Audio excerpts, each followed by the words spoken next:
টানা পরিকল্পনা, টানা পরিশ্রম, মেধা, অর্থ ব্যয়, কথা বলেন ঠিক আছে কিনা? সবকিছুর সমন্বয়ে একটা তাফসীর মাহফিল প্রোগ্রাম। এই তাফসীরুল কোরআন মাহফিল আমার তো মনে হয় এই মাহফিলগুলি গোটাটি রাত হলেও তার আল্লাহর গোলাম বান্দা বান্দির কলিজাটা আসলে খালি থাকারই কথা, যে মনটা চায় আরো আরো শুনি। কথা বলেন ঠিক আছে কিনা? কথা বলেন ঠিক আছে কিনা? আজকের প্রোগ্রাম যদি গভীর রাত হয়ে যায়, আপনারা সকলেই থাকবেন। কথা বলেন থাকবেন? কতক্ষণ থাকবেন? সারা রাত। কারা থাকবেন? আমার আল্লাহরে দুটো হাত উঁচু করে দেখান, দুটো হাত উঁচু করে দেখান। কারা থাকবেন? লিল্লাহি তাকবীর, লিল্লাহি তাকবীর।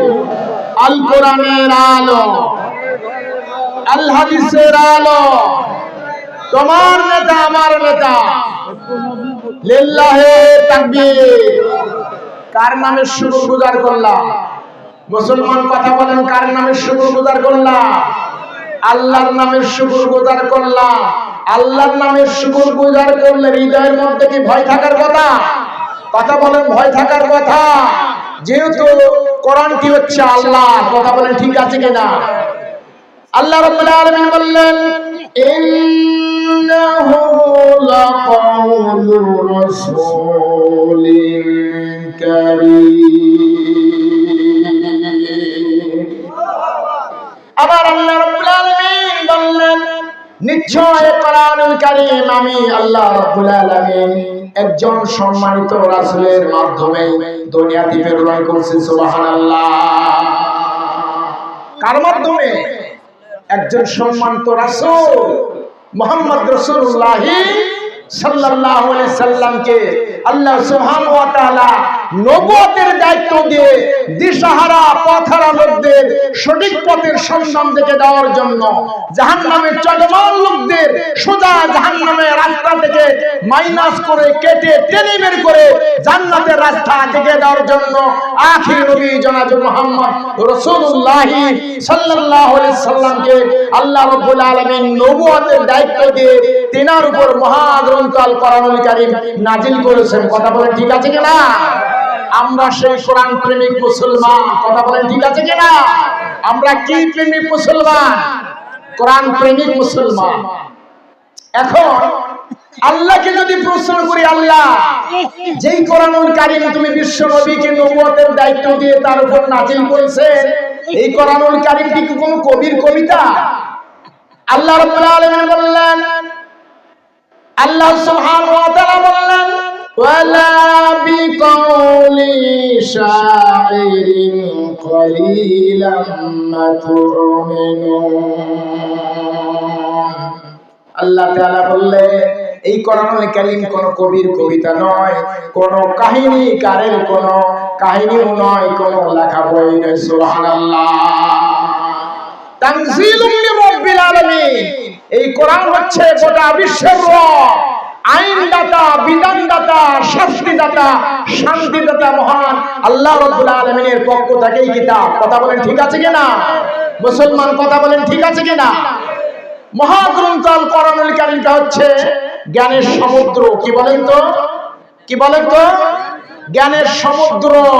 এর থেকে মানুষ গোটাটি জীবন জ্ঞান গ্রহণ করবে, জ্ঞান অন্বেষণ করবে, কিন্তু কোরআনুল কারীমের জ্ঞান গ্রহণ করে কেউ শেষ করতে পারবে না। কথা বলেন ঠিক আছে কিনা? মুসলমান কথা বলেন ঠিক আছে কিনা? এই কথা কার? আল্লাহ রাব্বুল আলামিন বললেন, কুল লাউ কানাল বাহরু মিদাদান লিকালিমাতি রাব্বি لنفد البحر قبل أن تنفد كلمات ربي ولو جئنا بمثله مددا। আল্লাহু আকবার। আমার আল্লাহ বললেন, আমি আল্লাহ রাব্বুল আলামিনের মহাগ্রন্থ আল কোরআনুল কারীমের এই কোরআনুল কারীমের একটি মাত্র আয়াতে কারিমার ব্যাখ্যা লেখার জন্য যদি তামাম সমুদ্রের পানিগুলি কালি রূপে ব্যবহার করানো হয়, কি করানো হয়? তামাম সমুদ্রের পানিগুলি যদি কালি রূপে ব্যবহার করানো হয়।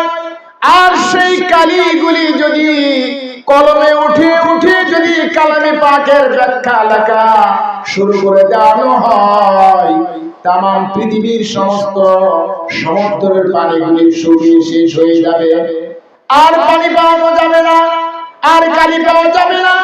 শুকিয়ে যাওয়ার সমুদ্রগুলিকে যদি সাহায্য করার জন্য লক্ষাধিক সমুদ্রকে আহ্বান করানো হয়, ডাকানো হয়, আর যদি তারা সাহায্য দেওয়ার জন্য এগিয়ে চলে আসে, সমস্ত সাহায্যকৃত সমুদ্রের পানিগুলি শুকিয়ে শেষ হয়ে যাবে। এরপর আমার আল্লাহ রাব্বুল আলামিনের কালামে পাকের ব্যাখ্যা লেখা শেষ হবে না। সুবহানাল্লাহ। এই কথা কার? মুসলমান কথা বলেন, এই কথা কার? পৃথিবীতে আটলান্টিক মহাসাগরে কোন ব্যক্তি যদি একটা সুচ ঢুকে দিয়ে সুচের মাথায় পানি উত্তোলন করে, আটলান্টিক মহাসাগর কি আদৌ টের পাবে, বুঝতে পারবে যে আমার মধ্যে কেউ ঢুকে পানি উত্তোলন করে নিয়ে গেল, সুতরাং আমার পানির ঘাটতি কমতি দেখা গেল? কখনো কি তার পানির অভাব বুঝতে পারবে? কথা বোঝাতে পারছি আমি? পৃথিবীর সবচাইতে বড় আটলান্টিক মহাসাগর। এই আটলান্টিক মহাসাগরে যদি কোনো ব্যক্তি একটি সুচ ঢুকিয়ে দেয় আর সুচের মাথায় যদি পানি উত্তোলন করিয়ে নেয়, আটলান্টিক মহাসাগর যেমন ভাবে তার পানির ঘাটতি বুঝতে পারবে না, পানির অভাব বুঝতে পারবে না। কোরআনুল কারীমটা অনুরূপ ভাবে হচ্ছে একটা বিশাল জ্ঞানের সমুদ্র। মানুষ তামাম জীবন কোরআনুল কারীমের জ্ঞান গ্রহণ করবে, জ্ঞান নিয়ে নিবে, কিন্তু আল্লাহর কালামে পাকের জ্ঞান নিয়ে কেউ জ্ঞানের স্বপ্ন দেখাইতে পারবে না। সুবহানাল্লাহ। বলছে সুবহানাল্লাহ। এটা সেই কোরআন যার থেকে বারংবার কথা বলার সুযোগ রয়েছে, যার থেকে বারংবার তাফসীর করার সুযোগ রয়েছে, ব্যাখ্যা বিশ্লেষণ করে বুঝে যাওয়ার সুযোগ রয়েছে, কিন্তু এটি শেষ করার কোনো কারো ক্ষমতা